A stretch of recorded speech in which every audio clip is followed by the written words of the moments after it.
Hello everyone and welcome to the very first video of my channel. As you know, this is a very newly born channel and introducing to you a very high level mathematics advanced qualities. So Sinchan DC here, my name, and please do subscribe the channel Sinchan DC. Before you subscribe, suppose there are n subscribers, so after you subscribe the channel it will turn into n plus 1 subscribers. Hit the bell icon to get notified for the videos on my channel on YouTube. So let's start.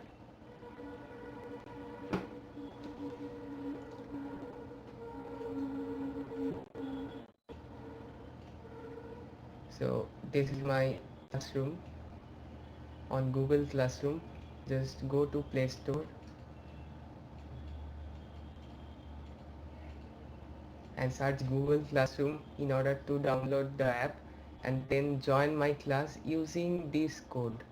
As you can see here, I have 107 students till date, and you will get all the materials for IIT JEE and all competitive exams here, including the soft copies of all books. Just download from the Play Store or go to the browser you use. So let's move on here. This is an incredible site made by one of my favorite teachers, and you will get to see every video lectures on every topics on physics, chemistry, mathematics and various English, various important knowledge you will gain from here regarding all the examinations taking place in India and abroad, all over the world. And you will get free lectures, free materials, books, soft copies, everything, books, test series, foundation courses, engineering medical courses, today's question, you will be able to ask doubts here, everything is available here. So let's proceed. So kindly, in order to support me and my efforts, like, share and subscribe the channel. Also press the bell icon in order to get notified for the videos. So topic to this. So let's continue with our topic. My topic for today is of course gamma function. Many of you guys know about gamma function. Gamma function is one of the most important topics in mathematical world, and it is also one of the strongest tools in mathematics, and it is developing still day by day. Many mathematicians spend hours behind this particular topic, and of course it is part 1 of gamma function, and this is my very first video of the same. Gamma function is a vast topic. I am just going to introduce gamma function, and I have divided this introduction of gamma function into 5 parts, and I am going to introduce the introduction in the very first video, that is this video. This video will contain who have invented gamma function, the who has given the particular relation regarding gamma function, and all other intros that you might find interesting. The next video will deal with the relations of gamma function. The relation comprises of many important equations. Those are used to solve problems quickly, and those relations will be proved in the very next video. The derivations are very important for the understanding point of view, and in order to be efficient in gamma function and to master the topic, we have to practice some important problems, and I will discuss some standard problems on gamma function. And the final video will reflect some advanced topic and some extensions, just a few deviations from the topic, and conclusion of course. Those will include some other function also, like phi function, prime and zeta function, etc. From the JE point of view, I don't think gamma function is important as such.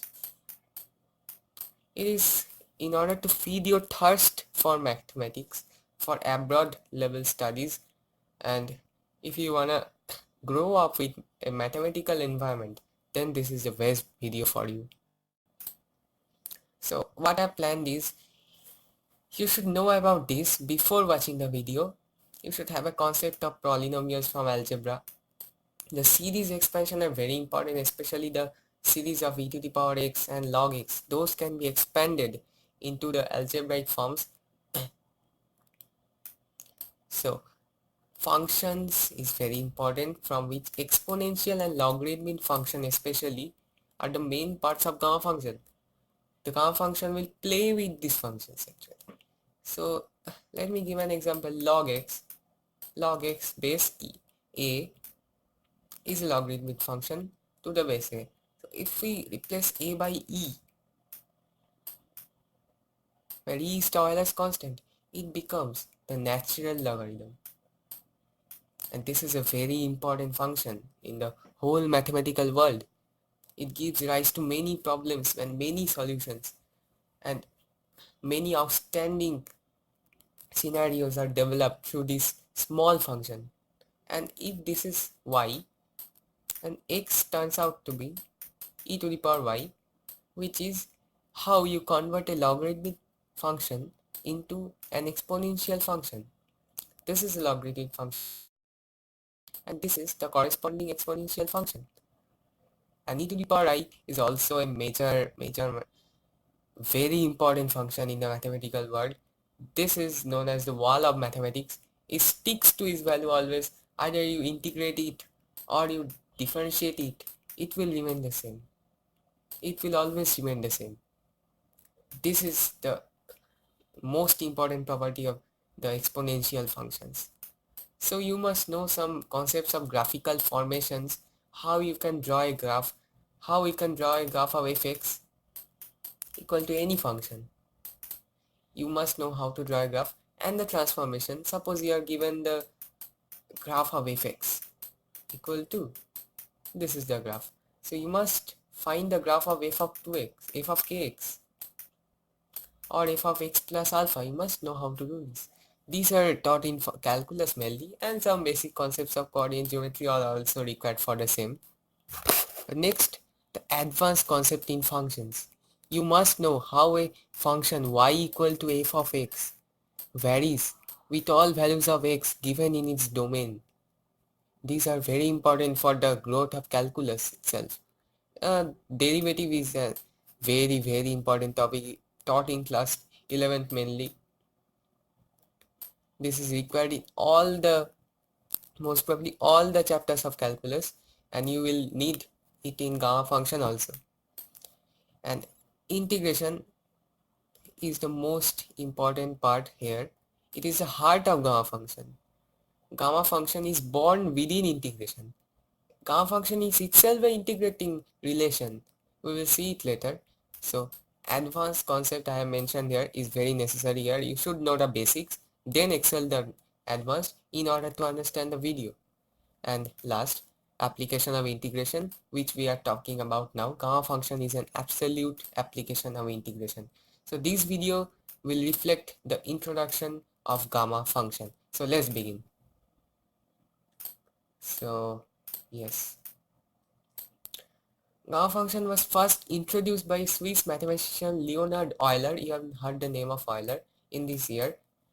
His goal was to extend the factorial function to non-integer values. I repeat, to non-integer values. You have seen n factorial equals tau n 1 to n. You must know it. It will give you the product of all natural numbers up to n. Many of you will confuse with the terms. This is known as the factorial symbol and this is known as the subfactorial symbol. These are just the mirror images of each other. This will give you the number of denominations. This is a separate function dealt in mathematics and you will find in 12 plus mathematics perhaps, but for the time being I will talk about the factorial function. We know that this is only defined for natural numbers and for positive integral numbers. But Euler did some fantastic. He wanted to extend its function also for non-integer values like half factorial. How will you calculate it? So Euler did it with the help of gamma function. So let us continue. Because of its great importance, it was studied by other eminent mathematicians. You can see the names of some mathematicians like Adrian, Carl Friedrich, Christoph Guderman, Joseph Lavelli, Carl Weierstrass, Carl Hermite, and also Bernoulli and many others. They have studied and spent hours behind this topic. Then they gave up one precious relation which changed the world. Gamma function belongs to the category of special transcendental function. So what do we mean by transcendental? Transcendental means something different. If you take the example of transcendental numbers, what are transcendental numbers? I will give you the examples of e and pi. You have pretty heard of these numbers, but did you know these are transcendental numbers? These are quite different from our normal numbers like 1, 2, 1 by 2, root 2, 2 iota. These are all complex numbers, but these are transcendental numbers. This is somewhat different, and we are talking about transcendental functions here. Suppose f(x) equal to sin x, log x. Sin x is a trigonometric function. Log x is a logarithmic function. A to the power x is an exponential function. But what is tau of x? What is gamma function of x? This is the symbol of gamma. I will teach you later. What is gamma function of x? It is not found in any calculator. These you can find in calculator for every value of x in the domain, of course. But tau of x you will never found. You will never find. So this is called a transcendental function. What is beta of x comma y? These are all transcendental functions, and these are literally amazing. So we will see that famous mathematical constants such as I have shown you, e and pi are the most common example of transcendental numbers, so are occurring in this study. It also appears in various areas. These are mostly the applications of gamma function we are taking as an intro. Various areas, asymptotic series, you know, the series which diverge, asymptotes. Series never reach, this is an asymptote. This is an asymptote. This curve will never meet the y-axis. But mathematically we say that this curve will once meet the y-axis at infinity. Okay, so definite integration, what we learned in class 12 is enough for this. Hypergeometric series is a special series we will learn in higher mathematics, and it is also a great achievement for mathematics. Riemann zeta function is a game changer. It just emerged a new era in mathematical world. Riemann zeta function was an excellent achievement. It is defined as, wait, I will show you in brief later. I will include a slide on Riemann zeta function also.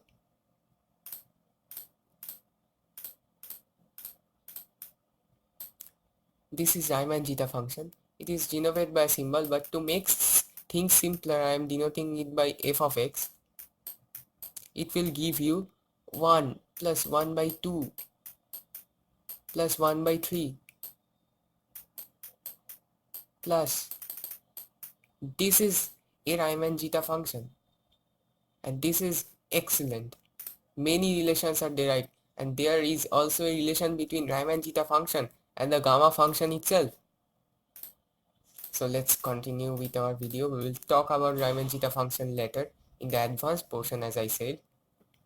So in this year, Euler introduced an analytical function which has the property to interpolate the factorial. As I said, factorial was his aim, to extend the factorial function whenever the argument of the function is an integer.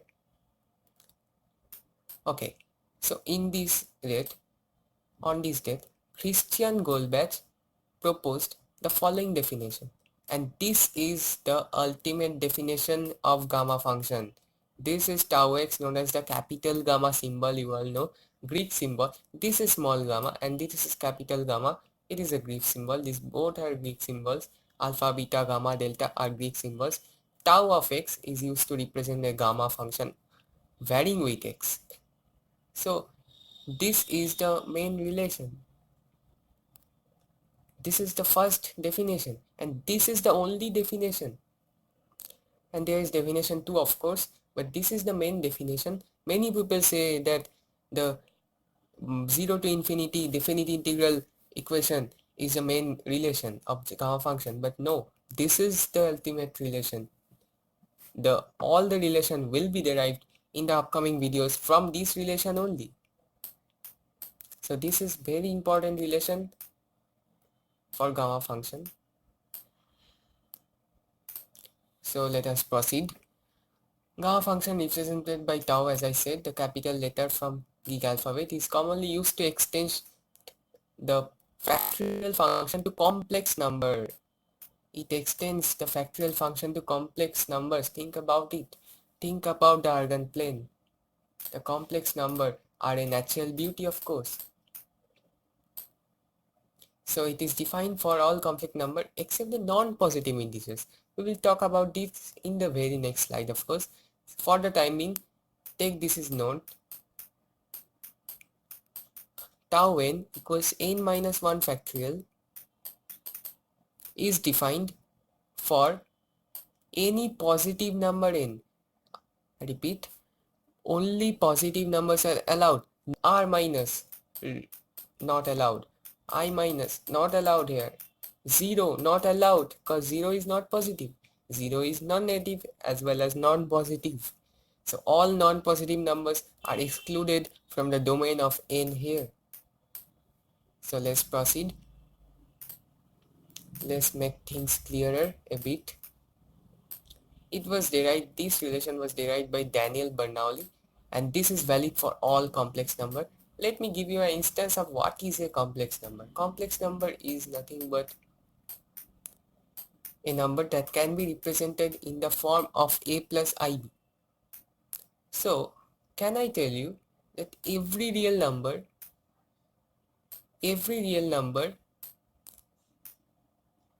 a complex number, but the contrary is not true. So R is a subset of Z, where Z denotes the complex number set and R denotes the real number set. So I repeat, every real number is a complex number. Let us take the example of 1, the most simple number. Everyone thinks it real but not complex. But is this also a complex number? 1 can be written as 1 plus 0 times iota. So it satisfies this relation. Every number satisfying this relation is actually a complex number. Okay, so let's proceed. But this is the